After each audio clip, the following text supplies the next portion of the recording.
श्री परमात्मा। ओम श्री गुरुभ्यो नमः। ओम मातृशक्तये नमः।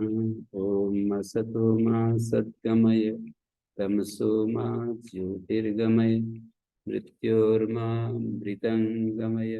ओम शांति शांति शांति। ब्रह्म सूत्र कक्षा 14।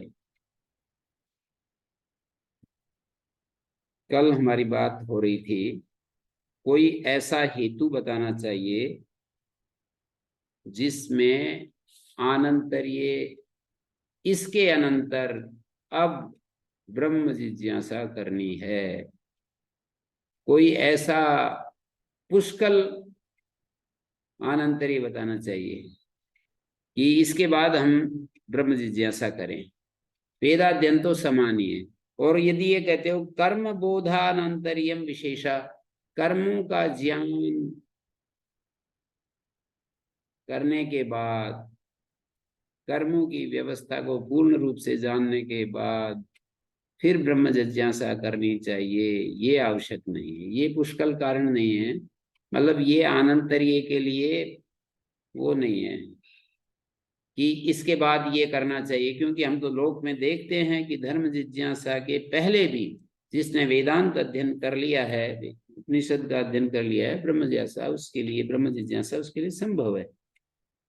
ऐसा यहाँ पर कह दिया।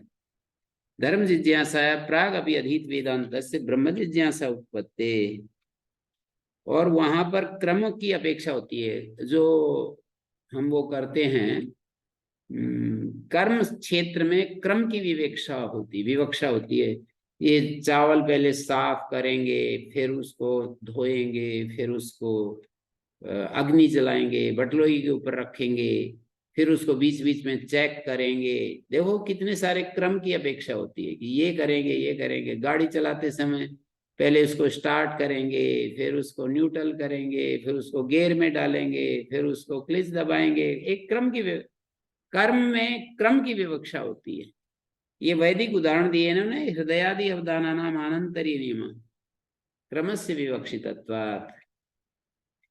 हृदय आदि का जब अवदान करते हैं तो उसमें आनंतरी नियम है कि इसके बाद ये करें, इसके बाद ये करें, इसके बाद ये करें। ब्रह्म जिज्ञासा न तथा ही क्रमो विवक्षिता शेष शेषित्व अधिकृत अधिकारे प्रमाण भावात्। शेष शेषित्व में, उपकार उपकारक भाव में और अधिकृत अधिकार में प्रमाण का अभाव होने से प्रमाणाभावात्। धर्म ब्रह्म जिज्ञासा फल जिज्ञासा भेदाच्च। धर्म जिज्ञासा और ब्रह्म जिज्ञासा का फल और विषय, जिज्ञासा का मतलब विषय, इन दोनों में भेद होता है। धर्म जिज्ञासा का जो फल है वो स्वर्ग प्राप्ति, ब्रह्म जिज्ञासा का फल मोक्ष। धर्म जिज्ञासा का विषय होता है याग कर्म, ब्रह्म जिज्ञासा का विषय होता है आत्मा। मतलब धर्म जिज्ञासा का जो विषय होता है वो वैदिक लौकिक कर्म होते हैं, और ब्रह्म जिज्ञासा का जो विषय होता है वो फल होते हैं, ऐसा कह रहे हैं। यद्यपि वहां पर भी कर्म को त्याग नहीं है, लेकिन साक्षात जो है ब्रह्म जिज्ञासा का आत्मा विषय होता है। ऐसा नहीं कह रहे कि धर्म जिज्ञासा में कर्म का त्याग कर दिया जाता है। चित्त शोधन के लिए निष्काम कर्मों का वहां भी अपना मूल्य है, तो ऐसा बता रहे हैं। अभ्युदय फलम धर्म ज्ञानम तच्च अनुष्ठानापेक्षम। धर्म ज्ञान अभ्युदय फल वाला है और वो अनुष्ठान की अपेक्षा रखता है। निश्चेष फलम ब्रह्म विज्ञानम न अनुष्ठानांतरापेक्षम, किसी अनुष्ठानांतर की अपेक्षा नहीं करता। भव्यश्च धर्मो जिज्ञास्य, जो धर्म है वो साध्य होता है।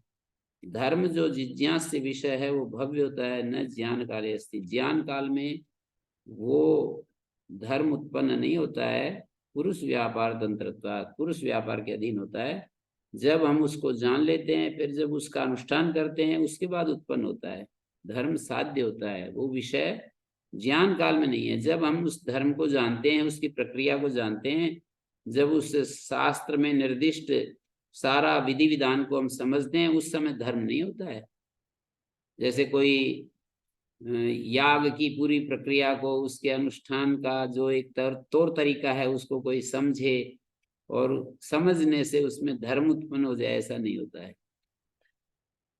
कितना भी धर्म शास्त्र को पढ़ ले, यदि वैसा आचरण नहीं करेगा तो धर्म उत्पन्न नहीं होगा।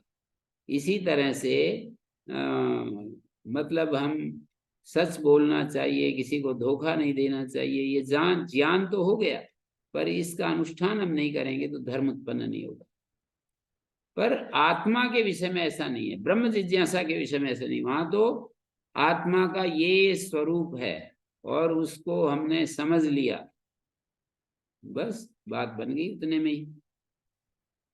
पुरुष व्यापार के अधीन नहीं है, वो तो फिर उस वस्तु के स्वरूप के अधीन है। वस्तु का स्वरूप पता चलना चाहिए। धर्म जिज्ञासा में वस्तु के स्वरूप से काम नहीं चलता, वो तो पुरुष के व्यापार के अधीन। पुरुष उसको अनुष्ठान करेगा, पुरुष उसको जैसे उसमें बताया गया वैसा ही काम करेगा तो उसमें लाभ होगा। भूतम ब्रह्म जिज्ञासम, यहाँ पर ब्रह्म मीमांसा में ब्रह्म जो सिद्ध ब्रह्म है वो जिज्ञास्य है, और नित्यत्वात् न पुरुष व्यापार तंत्रम, वो नित्य है इसलिए पुरुष व्यापार के अधीन नहीं है। चोदना प्रवृत्ति भेदाच्य, और विधि वाक्यों की प्रवृत्ति भी भिन्न भिन्न है। जो यहाँ पर धर्म जिज्ञासा में जो विधि वाक्यों की प्रवृत्ति है, या ही चोदना धर्म से लक्षणम, जो विधि धर्म का लक्षण बनती है, सा विधि स्व विषय धर्म विषय में पुरुष को लगाती हुई ही बोध कराती है। नियोजना एव पुरुषम अवबोधयति, ब्रह्मचोदना तो पुरुषम अवबोधयत्येव केवलम, केवल उसको बोध मात्र कराती है। अवबोध से चोदनाजन्यत्वात्, अवबोध जो है वो चोदना से अजन्य है। पुरुष से अजन्यत्वा न पुरुषो अवबोधे नियुज्यते। अवबोध चोदना से अजन्य होने के कारण पुरुष को बोध में नियुक्त नहीं किया जाता है। पुरुष को बोध में नियुक्त नहीं किया जाता है, विधि के द्वारा पुरुष को बोध में प्रवृत्त नहीं किया जाता है। पुरुष अवबोधे न नियुज्यते यथा अक्षार्थ सन्निधाने, जैसे अक्ष और इंद्रियों के सन्निधान में अर्थावबोध हो जाता है, विषय का बोध हो जाता है। इंद्रिय और विषय के सन्निकर्ष में पदार्थ ज्ञान होता है, किंतु प्रवृत्ति तो नहीं होती है। पदार्थ ज्ञान होता है, प्रवृत्ति नहीं होती है। पदार्थ ज्ञान होता है, प्रवृत्ति नहीं होती है। इंद्रिय और विषयों के सन्निकर्ष में, जैसे मैंने किसी वस्तु को देखा तो ज्ञान हो गया, ऐसा नहीं कि मैं अब प्रवृत्ति मेरी कोई होगी ही, ऐसा नहीं। मैं तटस्थ भी रह सकता हूँ। ऐसे प्रवृत्ति ऐसे नहीं होती है कि मुझे उसको ग्रहण ही करना है, मुझको उसको छोड़ना ही है। मैं तटस्थ भी रह सकता हूँ, प्रवृत्ति नहीं होती है वहां पर। इंद्रिय और विषय के सन्निकर्ष में प्रवृत्ति नहीं होती है, पदार्थ ज्ञान मात्र होता है। तस्मात् किमपि वक्तव्यम यदनंतरम, इसलिए कोई ऐसी बात बतानी चाहिए कि जिसके बाद ब्रह्म जिज्ञासा का उपदेश किया जाए। मतलब कोई ऐसी चीज बतानी, किमपि वक्तव्यम यदनंतरम, जिसके अनंतर ब्रह्म जिज्ञासा उपदेश की जाए। यहां तक ये अत शब्द का अर्थ कर दिया और अतः शब्द की भी बात कह दी। अतः शब्द भी कह दिया ना बीच में, अतः शब्द, या आगे कहेंगे। अतः का मतलब है क्योंकि ये जो धर्म, मतलब सारी चीजों, जितना भी कर्म के द्वारा जो साध्य चीज है वो अनित्य होती है, और मोक्ष कामी को तो नित्य आनंद में रहना है। उसको ऐसा जीवन चाहिए जो शाश्वत जीवन है, जो कभी भी वापिस न आना पड़े, जहां हम आगे बढ़ गए तो वापिस न आना पड़े, ऐसी स्थिति चाहिए। तो अतः का मतलब अथा अतः है, अतः इस हेतु से ब्रह्म जिज्ञासा करनी चाहिए, ब्रह्म जिज्ञासा करनी चाहिए। यहाँ पर शुरू में जो कहा था कि इच्छाया से चोदना, शुरू में एक बात कही थी कि अर्थांतर प्रयुक्त शब्द श्रुत्या मंगल प्रयोजन भवति, पूर्व प्रकृत अपेक्षा से, पहले प्रकरण के बाद कोई दूसरा, अब ये भी समझ लो, ऐसे आनंतरी अर्थ वहां संवलित है, मतलब तात्पर्य से गृहीत हो जाता है।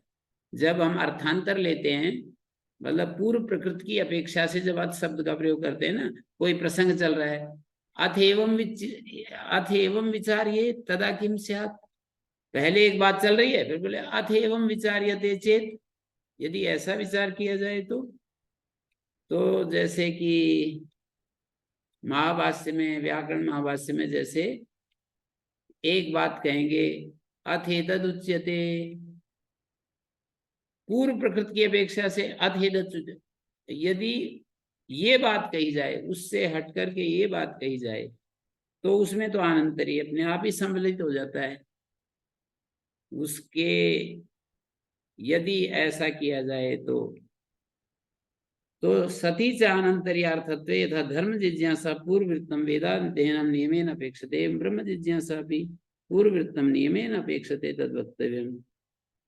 तो मैं ये कहना चाह रहा था कि अतः शब्द जो है अभी नहीं आया है, मैंने ऊपर से बतलाया था कि अतः का क्या मतलब है, अतः के बारे में आगे कहेंगे। अतः शब्द हेतुअर्थ आगे आ रहा है, अतः शब्द जो है हेतु के रूप में प्रस्तुत किया जा रहा है, आगे आ रहा है। तो आनंतरीय बताना चाहिए, नित्यानित्य वस्तु विवेक, ईहमूत्र अर्थफोल भोग विरागा, नित्यानित्य वस्तुओं को का ज्ञान, दुनिया में जो नित्य पदार्थ हैं, कुछ अनित्य पदार्थ हैं, उनका ज्ञान, ईहमूत्र अर्थ फल भोग विरागा, और इस सांसारिक जीवन में, और अमूत्र माने स्वर्ग का जो विषय हैं, उनमें भोग करने की जो इच्छा है, भोगों की जो चाह है, उसका विराग, उसके प्रति वैराग्य, यह अमूत्र अर्थ फल भोग विराग, मानी इस लोक में परलोक में विषय भोग के प्रति वैराग्य, और समदम आदि साधन संपत्ति, समदम तितिक्षा उपरति श्रद्धा समाधान, 6 साधन, मुमुक्षुत्व तेषु ही सत्सु प्राग धर्म जिज्ञासा ऊर्ध्वं च शक्यते ब्रह्म जिज्ञासितुं ज्ञातुं च न विपर्यये, तेषु ही सत्सु, कहते हैं इन 4 साधनों के, इसके अनंतर माने इन 4 साधनों के बाद, प्राग अभी धर्म जिज्ञासाया, धर्म जिज्ञासा के पहले भी, ऊर्ध्वम च, और धर्म जिज्ञासा के बाद भी, नियम नहीं है कि धर्म जिज्ञासा के बाद कोई ब्रह्म जिज्ञासा नहीं, ऐसा नहीं, धर्म जिज्ञासा से पहले ब्रह्म जिज्ञासा नहीं, ऐसा कुछ नहीं, धर्म जिज्ञासा से पहले भी ब्रह्म जिज्ञासा हो सकती है, धर्म जिज्ञासा के बाद भी ब्रह्म जिज्ञासा हो सकती है। मोक्ष की इच्छा को मुमुक्षा कहते हैं। मुमुक्षा शब्द का अर्थ होता है, मुमुक्षु माने दुख से छूटने का इच्छुक, सर्वथा दुख मुक्त होने के इच्छुक को मुमुक्षु शब्द से कहते हैं, और उसका भाव मुमुक्षत्व, दुख से पूर्ण रूप से मुक्त होने की जी चाह जो है, उसको मुमुक्षत्व कहते हैं। मुमुक्षा चाहिए, जैसे कि किसी आदमी को नौकरी प्राप्त करनी होती है, तो नौकरी का इच्छुक होता है, वो बहुत ज्यादा अपनी ऊर्जा लगाता है, ये मिल जाए वो मिल जाए, कितना यूपीएससी आदि करते हैं तो कितनी रात दिन मेहनत करते हैं। तो जिसको यूपीएससी के लिए मन है कि मुझे ये करना ही है, तो उसका जीवन का रंग ढंग बदल जाता है। तो ऐसे ही जिसके अंदर मुमुक्षा है, तो उसका सोच बदल जाएगा, उसका एक्टिविटी बदल जाएंगी, उसकी इच्छा बदल जाएगी, दुनिया में कोई रस नहीं दिखाई देगा उस समय उसको। मुमुक्षा जिसके अंदर पैदा हो गई, तो इस दुनिया में कहीं पर भी उसको ये सुख दिखाई नहीं दे सकता कि इस परिस्थिति मेरे को ये मिल जाएगा वो मिल जाएगा। संसार से पूरा तृप्त है वो, बस वो अपनी आत्मा में ही रहने की कोशिश कर रहा है। ये मुमुक्षा की बात है, दुनिया से हटने की चाह, दुख से हटने की चाह। यहाँ पर एक बात कल आई थी, इसको मैं फिर बताता हूं। अधिकार के लिए नहीं है, और यहाँ पर ये कहा ब्रह्म जिज्ञासा अनधिकार्यत्वात्, अधिकार के लिए नहीं है। क्यों? ब्रह्म जिज्ञासा जो है अनधिकारिया है, अधिकारिया नहीं है, अधिकार करने योग्य नहीं है, माने आरंभ करने योग्य नहीं है। इच्छा का आरंभ नहीं किया जा सकता। प्रमाण के द्वारा जब हमें किसी वस्तु का बोध होता है, वो हमें लाभकारी दिखाई देती है, सुखदायक दिखाई देती है, प्रमाण के द्वारा, तो इच्छा उत्पन्न हो जाती है। इच्छा उत्पन्न नहीं की जा सकती। ऐसे कल मैं किसी विषय में इच्छा उत्पन्न करूंगा, ऐसा नहीं कोई, मतलब इच्छा कर्तव्य, आरंभ करने का मतलब है इच्छा करनी। ब्रह्म जिज्ञासा का आरंभ नहीं किया जा सकता। ब्रह्म जिज्ञासा यदि अधिकार अर्थ माना जाए, यहाँ पर अथ शब्द का अर्थ अधिकार माना जाए, तो ब्रह्म जिज्ञासा करनी चाहिए, ऐसा वाक्यार्थ निकलेगा। ब्रह्म जिज्ञासा करनी चाहिए। ब्रह्म जिज्ञासा करने की कोई चीज नहीं है। ब्रह्म जिज्ञासा का आरंभ नहीं किया जा सकता, ऐसा यहाँ पर बताना चाह रहे हैं। ब्रह्म जिज्ञासा का आरंभ नहीं किया जा सकता।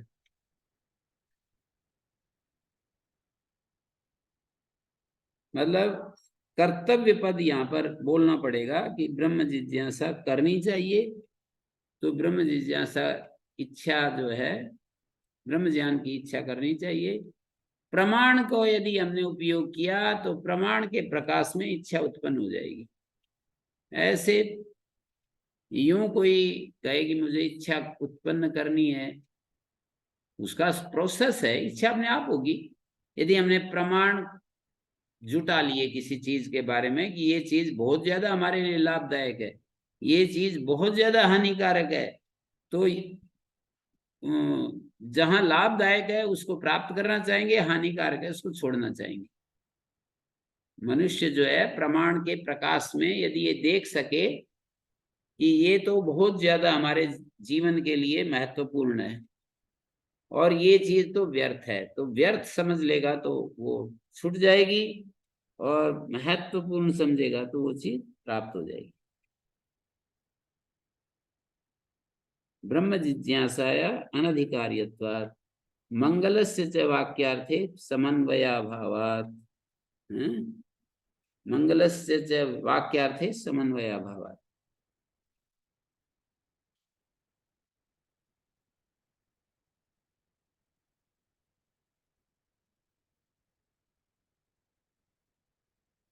तो अब ये बात चल रही है कि ये जो चार साधन है वो हो गए, तो धर्म जिज्ञासा से पहले भी और धर्म जिज्ञासा के बाद भी ब्रह्म जिज्ञासितुम शक्यते ज्ञातुम च शक्यते न विपर्य, इससे विपरीत नहीं ब्रह्म बोध होगा।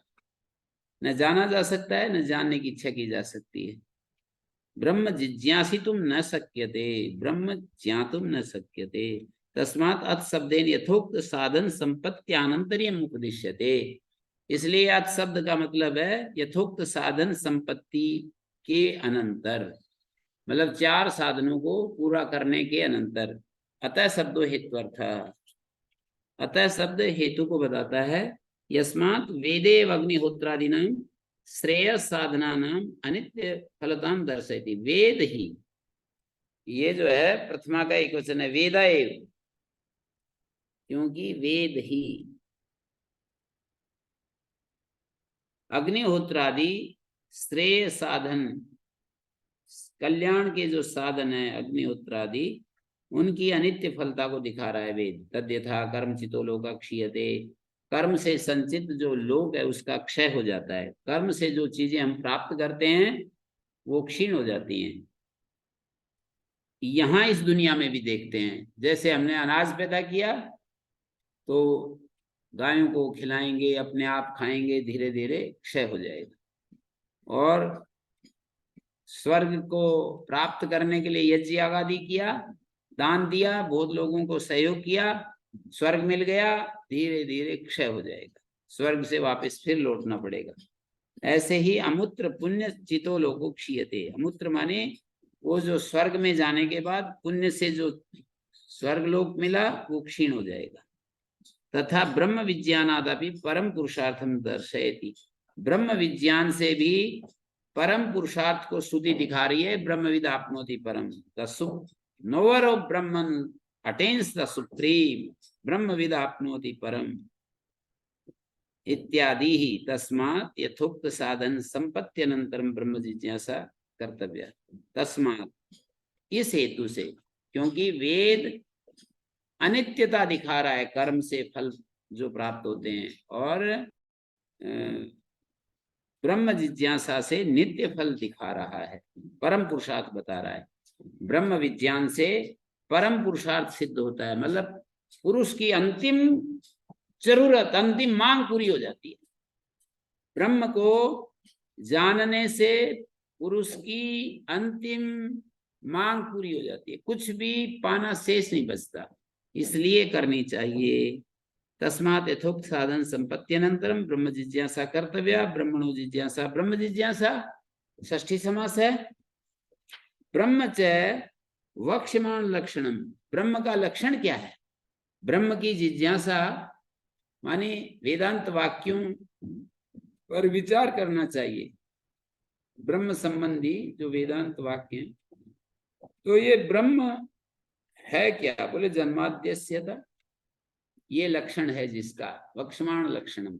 जन्म आदि शब्द से स्थिति, आदि शब्द से प्रलय, तीन चीजें होगी, जन्म स्थिति प्रलय।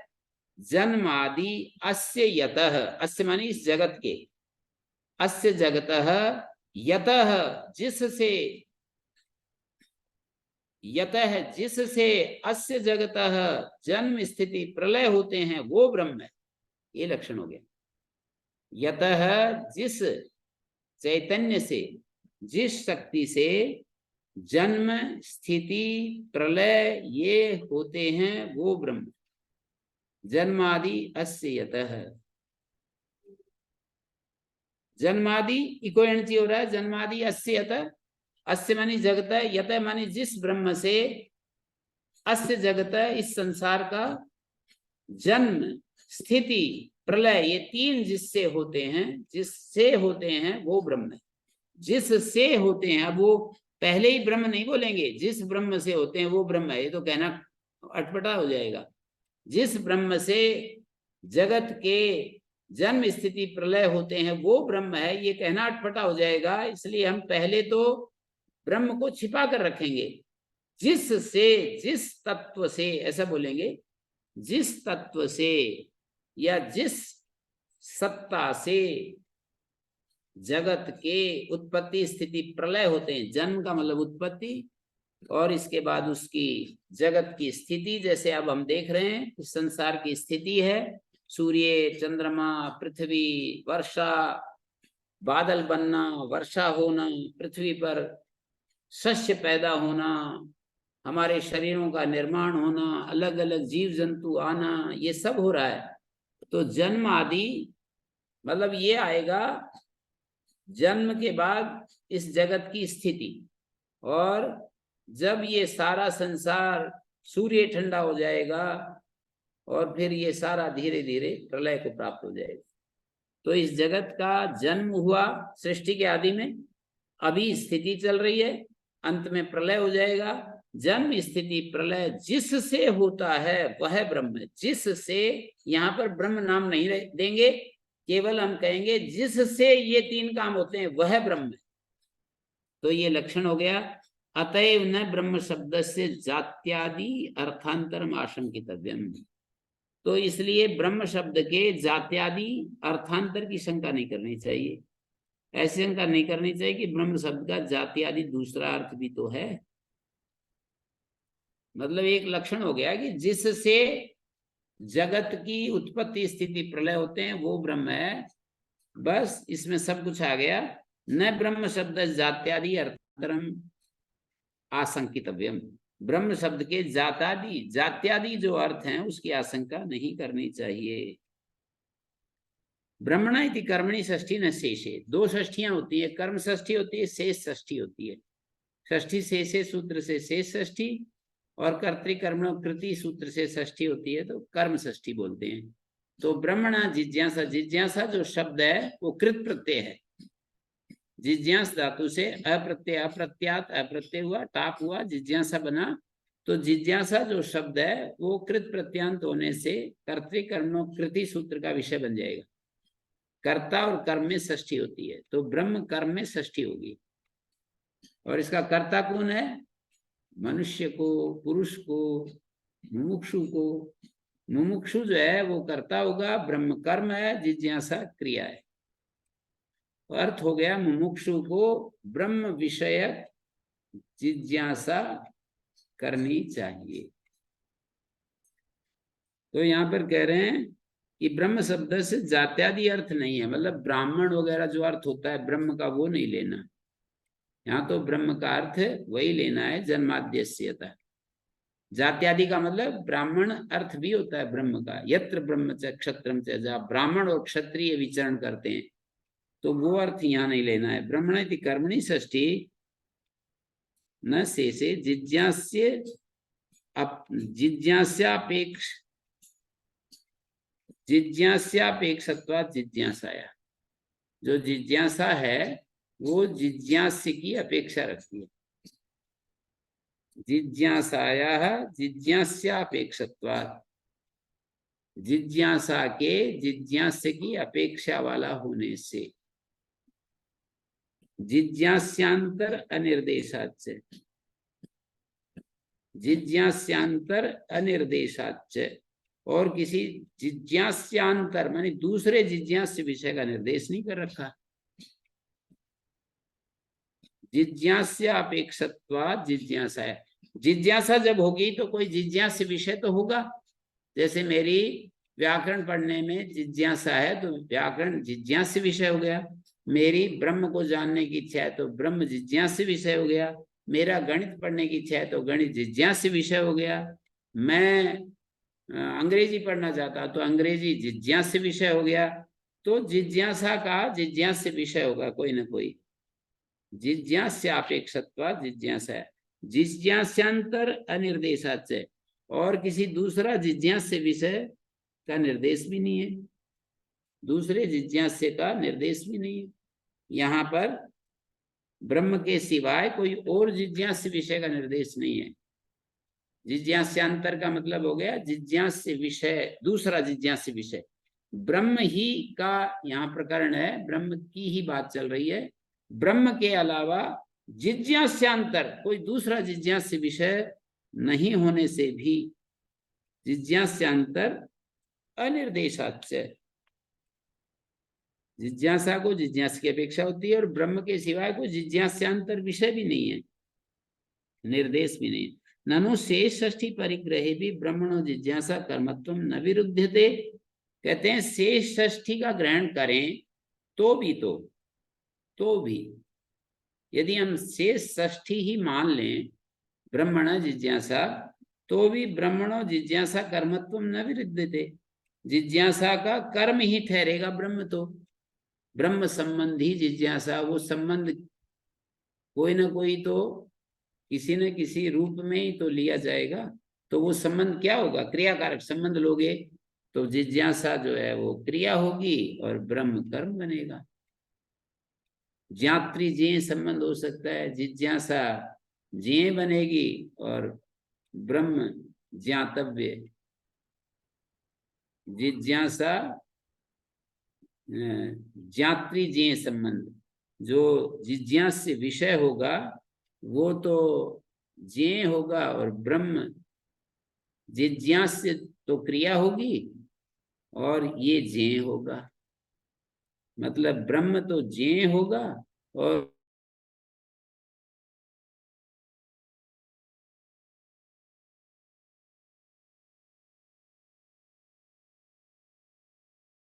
शेष षष्ठी का मतलब संबंध षष्ठी। संबंध षष्ठी भी माने तो ब्रह्म का जिज्ञासा कर्मत्व विरुद्ध नहीं है। ब्रह्म जो है जिज्ञासा का कर्म बनना ये विरुद्ध नहीं है।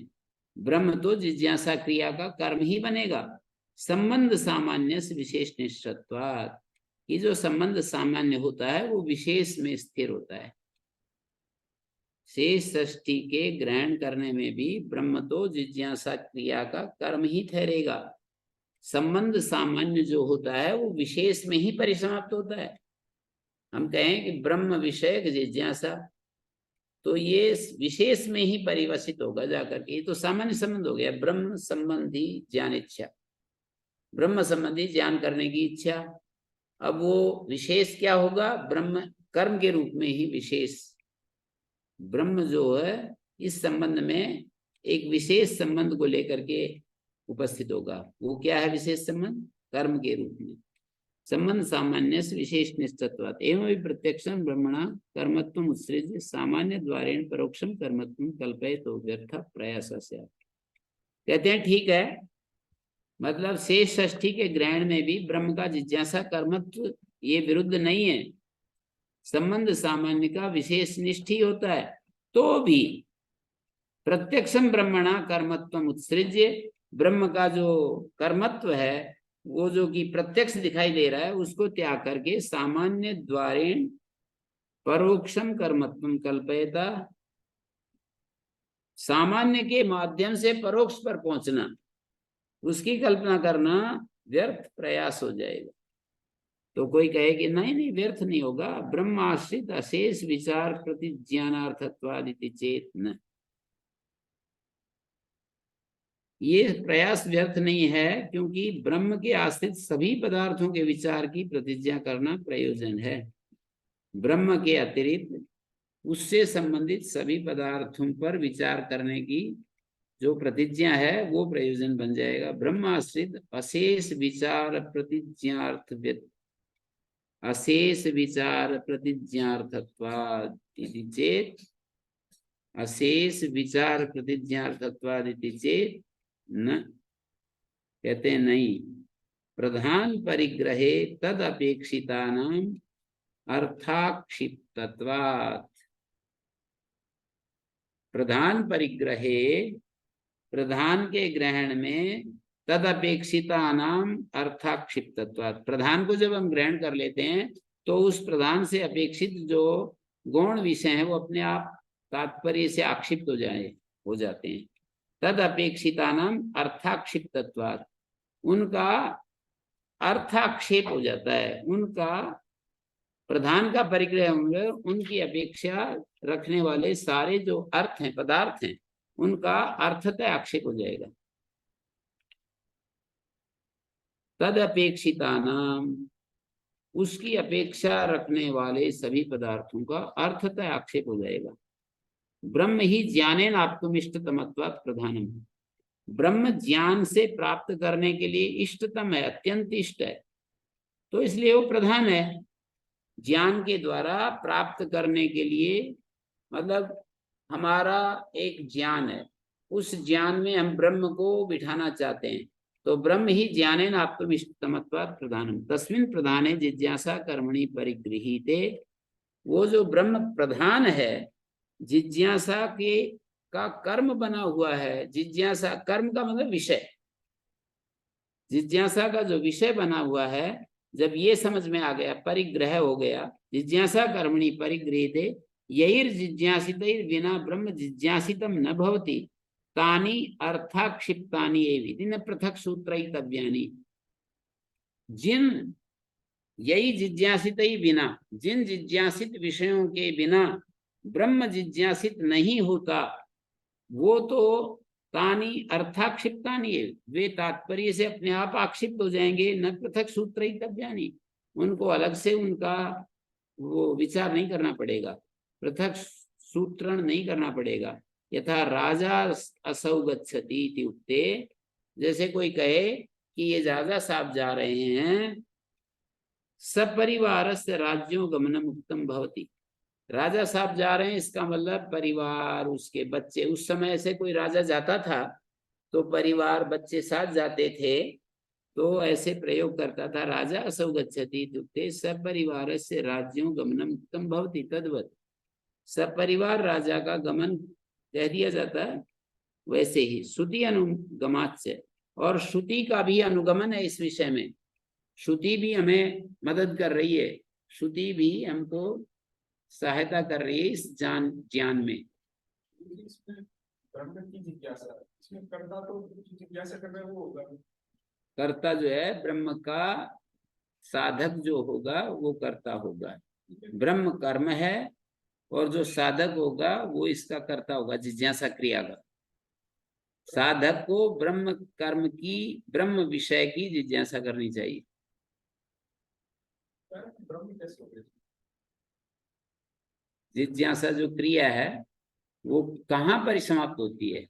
कर्तुरीप्सितमं कर्म, कर्ता क्रिया के द्वारा जिसको अत्यंत चाहता है वो क्या है? ब्रह्म ही तो है। जानने की क्रिया के द्वारा हम किसको जानना चाहते हैं? ब्रह्म को जानना चाहते हैं। कर्तुरीप्सितमं कर्म, कर्ता को क्रिया के द्वारा जो ईप्सितम है वो कर्म होता है।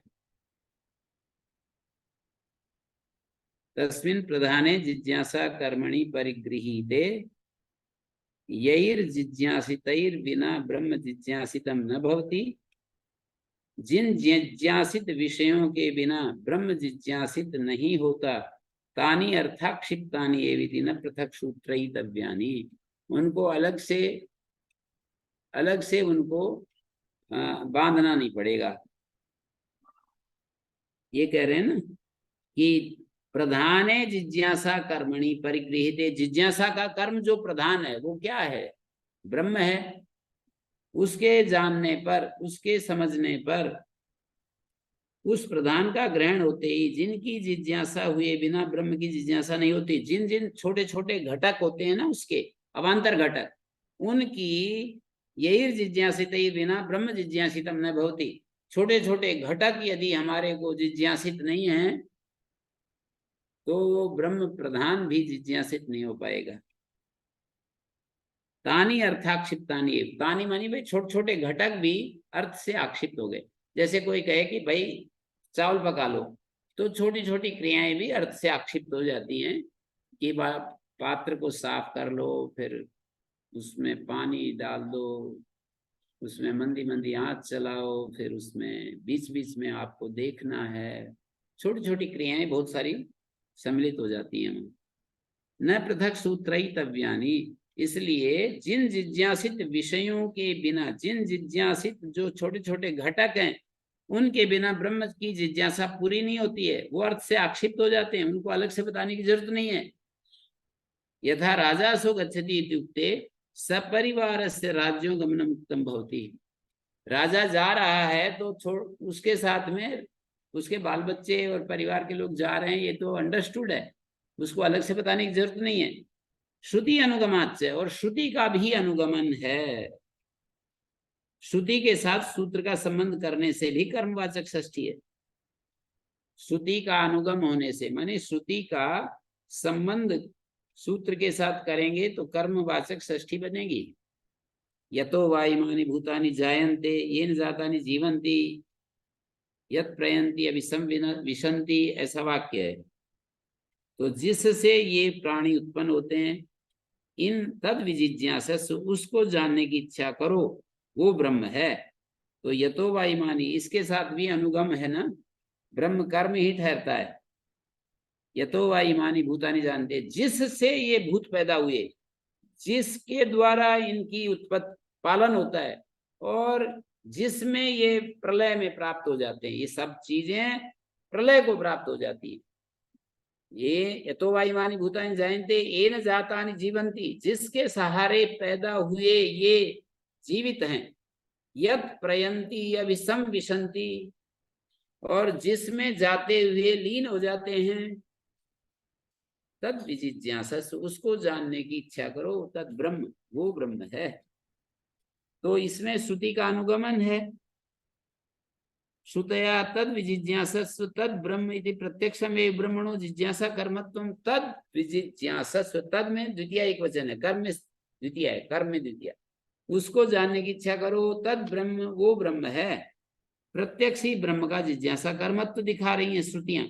तच्च कर्मणि षष्ठी परिग्रहे सूत्रेण अनुगतम भवति। कर्म में षष्ठी का परिग्रह हो गया। प्रत्यक्ष मतलब कर्मवाचक षष्ठी मानने से ही सूत्र के साथ कर्मणि षष्ठी परिग्रहे, कर्मवाचक षष्ठी मानने से सूत्र के साथ श्रुति की एक वाक्यता होगी।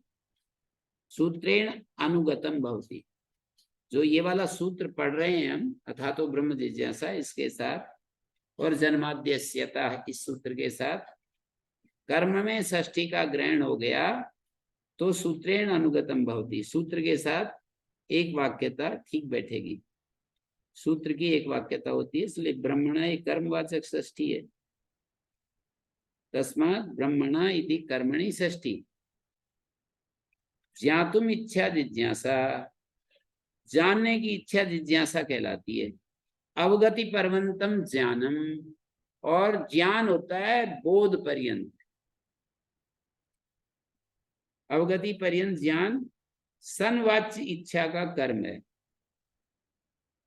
सनवाच्याया इच्छा है, सन इच्छा को बता रहा है, इच्छार्थ में सन आया है, तो जिज्ञासा में जो सन आया है, अवगति पर्यंत जो ज्ञान है, बोध पर्यंत जो ज्ञान है, एक ज्ञान होता है हमारी बुद्धि में विषय का आना, और एक होता है उसका तात्विक रूप से बोध हो जाना। पहले तो बुद्धि में विषय आता है, फिर तत्वतः हम जानते हैं। तत्वतः ज्ञान जानना एक अलग बात है, और बुद्धि से किसी चीज को समझना अलग बात है। तो ये कह रहे हैं कि अवगति पर्यंतम ज्ञानम सनवाच्यायाः इच्छायाः कर्म, सनवाच्य इच्छा का वो कर्म होता है। फल विषयत्वाद इच्छायाः, इच्छा जो है वो फल विषयिणी होती है। इच्छा जो है वो किसी फल को सामने रख करके होती है ना, किसी फल को लेकर के इच्छा होती है कि मेरे को व्याकरण आ जाए, मेरे को शास्त्र आ जाए समझ में, ये शास्त्रों का समझ में आना, मुझे ब्रह्म का स्वरूप समझ में आ जाए, ऐसी इच्छा जो है फल विषयिणी है। फल विषयत्वाद इच्छा है। ज्ञानेन ही प्रमाणेन अवगतम अवगंतुम इष्टम ब्रह्म, ज्ञान के द्वारा, माने प्रमाण, ज्ञानेन ही प्रमाणे, ज्ञान जो है वो प्रमाण है, उसके द्वारा अवगंतुम इष्टम ब्रह्म, उसके द्वारा ब्रह्म अवगंतुम इष्टम, ब्रह्म का जानना इष्ट है। ब्रह्म जो है ज्ञान रूप प्रमाण से जानने के योग्य है। ज्ञान रूप प्रमाण के द्वारा ब्रह्म जानने के योग्य है, क्योंकि ब्रह्म की अवगति पुरुषार्थ है। ब्रह्मावगति ही पुरुषार्थ, ब्रह्म का बोध, अवगति का अर्थ है बोध, ब्रह्मावगति ही पुरुषार्थ है। ये पुरुष की अंतिम चाह, पुरुषार्थ का मतलब पुरुष का अर्थ है, पुरुष की चाह है, पुरुष का मांग है, पुरुष का प्रयोजन है, पुरुष की जरूरत है। पुरुषार्थ, पुरुषार्थ लोक में उसके लिए चलता है, मेहनत के लिए, पर यहाँ पर पुरुषार्थ का मतलब पुरुष का अर्थ, पुरुष की चाह, पुरुष की मांग, पुरुष की जरूरत। अवगति पर्यंत मेरे को अवगमन हो जाए, बोध हो जाए, ये पुरुष की चाह है। निशेष संसार बीज अविद्या आदि अनर्थ निबर्हणात्, संपूर्ण संसार का जो बीज अविद्या बनी हुई है, सारे संसार का बीज बनी हुई जो अविद्या है, जो कामना है, जो क्लेश है, उनका निबर्हण कर देती है, समूल नाश कर देता है। क्या? ब्रह्मावगमन, ब्रह्म की जो अवगति है वो संपूर्ण नाश कर देता है। मैं तो देखता रहता हूं कि जैसे हमारे को ना कहीं कहीं जीवन में बहुत सारी भूलें हो जाती हैं। जब हमारे को पूरा ज्ञान, व्यवहार का ज्ञान ना हो तो व्यवहार की भूलें हो जाती हैं।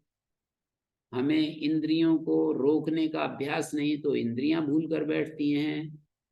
हमें मतलब इंद्रियों को कैसे नियंत्रण किया जाए उसकी भी एक युक्ति है, वो ना पता हो तो इंद्रियां गड़बड़ कर देती हैं।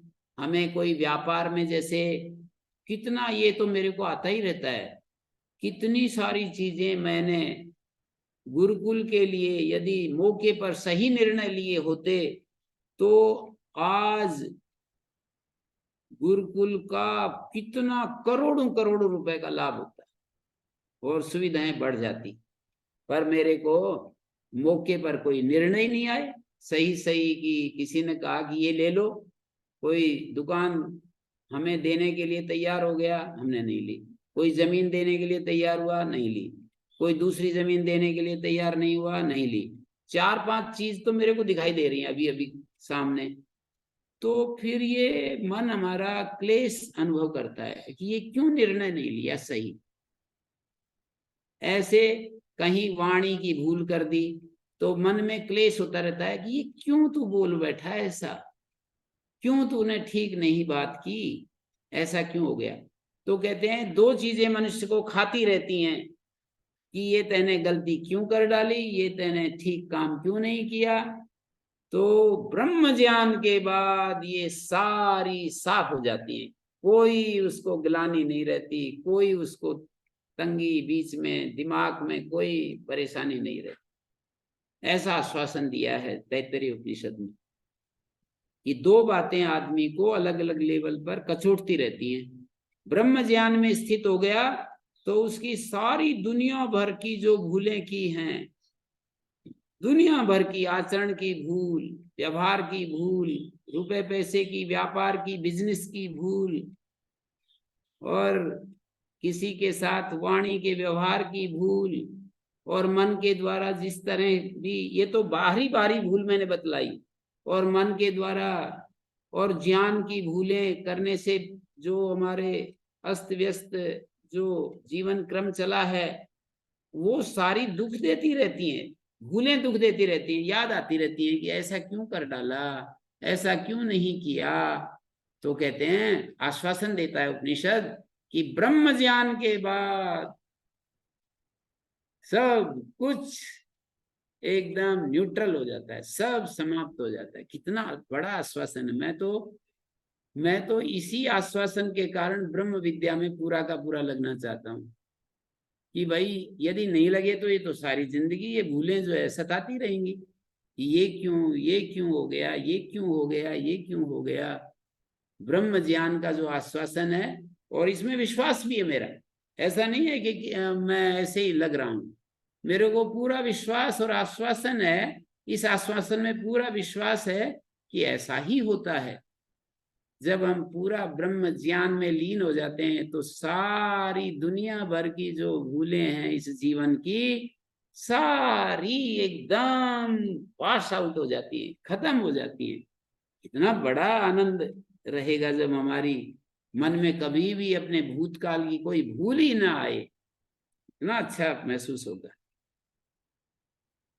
तो देखिए, ब्रह्मावगति ही पुरुषार्था निशेष संसार बीज आदि अविद्या अनर्थ बरहणाम। संपूर्ण संसार की बीजभूत जो अविद्या, आदि, आदि मानी काम और कर्म, तीन चीजें हैं, अविद्या, काम, कर्म। इन अनर्थों का नाश हो जाता है ब्रह्मावगति से। मतलब ब्रह्म के बोध से सारी अविद्या का नाश, कामनाओं का नाश और क्लेशों का नाश, कर्म का नाश। कर्म के जो संस्कार हैं वो भी तंग करते हैं। जिन चीजों का हमने अभ्यास कर लिया अब वो पीछा नहीं छोड़ते, जबरदस्ती वही काम करवाने के लिए हमको खड़ा कर देते हैं। तो कर्म का जो अभ्यास है वो भी हमारे को समाप्त हो जाता है। अविद्या समाप्त, कामना समाप्त, क्लेश समाप्त, और क्या, कर्म समाप्त। कर्म का मतलब कर्म की वासनाएं समाप्त। तस्मात् ब्रह्म विजिज्ञासितव्यम, अतः हेतु ब्रह्म विजिज्ञासितव्यम। इस हेतु से ब्रह्म की जिज्ञासा करनी चाहिए हमको। अवगति पर्यंत ज्ञान है, सनवाच्य इच्छा का वो कर्म है। कौन? अवगति पर्यंत ज्ञान जो है वो इच्छा का कर्म बना हुआ है। फल विषयत्वाद इच्छा है। इच्छा जो है फल विषयिणी होती है, किसी फल को विषय कर रही है। ज्ञानेन प्रमाणेन अवगंतुम इष्टम ब्रह्म। ज्ञान रूप जो प्रमाण है उसके द्वारा ब्रह्म, ज्ञान का मतलब यहाँ पर वृत्ति ज्ञान, अवगति तत्फलम। वृत्ति ज्ञान और अवगति उसका फल होता है। जैसे एक वृत्ति ज्ञान होता है, हमारे मन में, बुद्धि में एक विचार आता है, और उसका जो फल होता है वो अवगति होता है, बोध होता है। वृत्ति और वृत्ति का फल बोध होता है। तो अवगंतुम अभिव्यंजयितुम अवगते फलत्वम निशेष बीजम अविद्यादिर्यस्य अनर्थस्य तन्नाशकत्वात्। बीज जो है विद्या है, अनादि संसार बीज जो अविद्या है उसका और कामना का और क्लेश का और कर्म का निबर्हन कर देता है ये ब्रह्म ज्ञान। इसलिए ब्रह्म को जानना चाहिए। तत्पुनर्ब्रह्म प्रसिद्धम अप्रसिद्धम वा स्यात्। हाँ, बीच में आपसे पूछता भी रहता हूँ, आपको कुछ प्रश्न है तो पूछते रहिए। वन वे ट्रैफिक ठीक नहीं होता है। किसी को कुछ पूछना है तो बीच बीच में पूछते रहिए।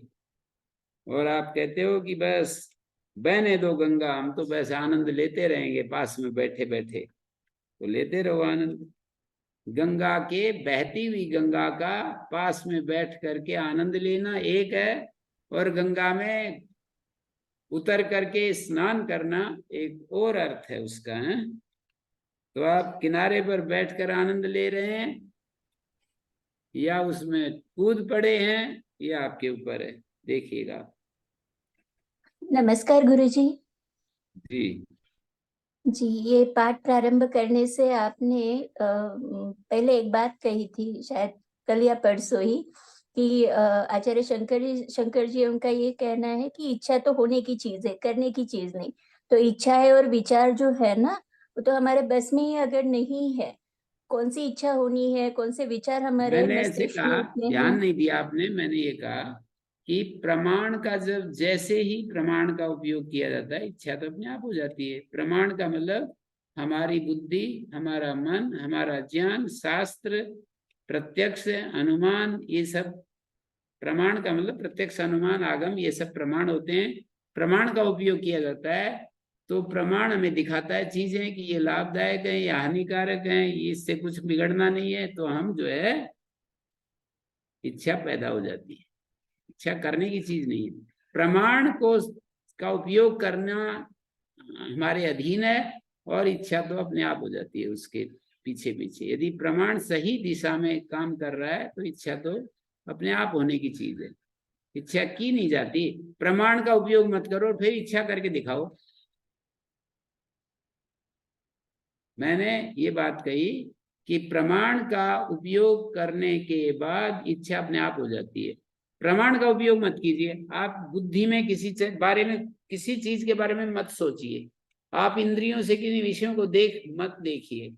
आप किसी विषय में लाभ हानि मत देखिए। ये सब प्रमाण का प्रयोग हो रहा है। प्रमाण का प्रयोग करेंगे इच्छा तो अपने आप हो जाएगी। प्रमाण का प्रयोग ना करेंगे तो इच्छा तो की नहीं जा सकती। जी गुरुजी, शायद ये तो आप शास्त्रोक्त बात हो गई। बस मन में बस उस दिन एक वाक्य उठा था, अगर इच्छा होने की चीज है तो इच्छा पूर्ति के लिए इतनी सारी चीजें क्यों मेहनत करनी पड़ती है, वो भी तो स्वयं हो जानी चाहिए। नहीं नहीं, इच्छा पूर्ति के लिए, इच्छा पूर्ति के लिए सारी मेहनत तो एक प्रोसेस है, वो तो करना ही पड़ेगा। जैसे कि हमारे कोई इच्छा उत्पन्न हो गई कि मुझे अनाज चाहिए, तो फिर उसका एक रूल है कर्म का। खेत को अच्छे से जोतो, उसको पानी दो, उसमें से खरपतवार निकालो, उसमें बीज डालो, बस हो जाएगा।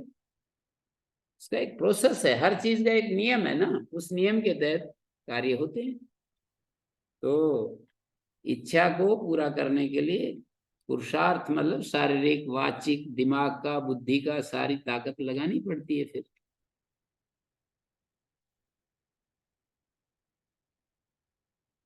तो यहाँ पर अथ और अतः, इन दो बातों की पूर्ति हो गई। ओम ओम गुरुजी। जी जी यहाँ गुरुजी, ब्रह्म जिज्ञासा के लिए भी तो चार साधन तो जुटाने ही पड़ते हैं। हाँ, वो तो मैंने कह दिया ना कि इच्छा जो है ना अपने आप नहीं होती है, प्रमाण का उपयोग करने से इच्छा पैदा हो जाएगी। तो ये थोड़ी कह रहे हैं कि साधन नहीं जुटाना। मतलब ये तो कहा ही जाता है, सर्वापेक्ष अधिकरण में ये बताया ही है कि ब्रह्म ज्ञान के लिए भी सब चीजों की अपेक्षा है एक दृष्टि से। एक दृष्टि का मतलब, यदि हम अपने चित्त को शुद्ध करना चाहते हैं, यानी ब्रह्म ज्ञान प्राप्त करना चाहते हैं, तो पहले अपने चित्त को सफाई करनी पड़ेगी, उसको शुद्ध करना पड़ेगा, उसको निष्काम कर्म सेवा से उसको उपजाऊ बनाना पड़ेगा, और राग द्वेष से मुक्त करना पड़ेगा। इस तरह से सब वो तो करना ही पड़ेगा। नहीं, जैसे धर्म जिज्ञासा में कह रहे थे ना कि भाई उसमें वहाँ सारे साधन जुटाने पड़ते हैं धर्म जिज्ञासा के लिए। ये अवगति प्रधान है, वो कर्म प्रधान है। अवगति मतलब गुरु जी? अवगति का मतलब है ज्ञान प्रधान। जी। हमें इसको जानना, ब्रह्म को जानना होता है। जानने के लिए प्रतिबंधक जो बने हुए हैं, जैसे बीज डालते हैं ना खेत में, तो पहले हल जोतते हैं, उसको उपजाऊ बनाते हैं, उसमें घास निकालते हैं, तो वो तो पृष्ठभूमि में होता ही है, फिर बीज डालते हैं तो पैदा हो जाता है। ऐसे ही हमारे चित्त में जो प्रतिबंधक बैठे हुए हैं, कामनाएं बैठी हुई हैं, वासनाएं, इच्छाएं बैठी हुई हैं तरह तरह की, मेरे को ये मिल जाए, वो मिल जाए, प्रमाण के उपयोग के कारण इच्छा अपने आप जन्म ले रही है। हमने देखा है कि इसमें सुख है, उसमें सुख है, हजार चीजों में सुख देखा है ना, तो इच्छाएं पैदा होती रहती हैं। अभी ब्रह्म ज्ञान में भी हमें बहुत ज्यादा सुख है। ये बात यदि हमारी बुद्धि देखने लगेगी कि ब्रह्म ज्ञान में बहुत ज्यादा सुख है, तो ब्रह्म ज्ञान की के लिए भी इच्छा पैदा हो जाएगी।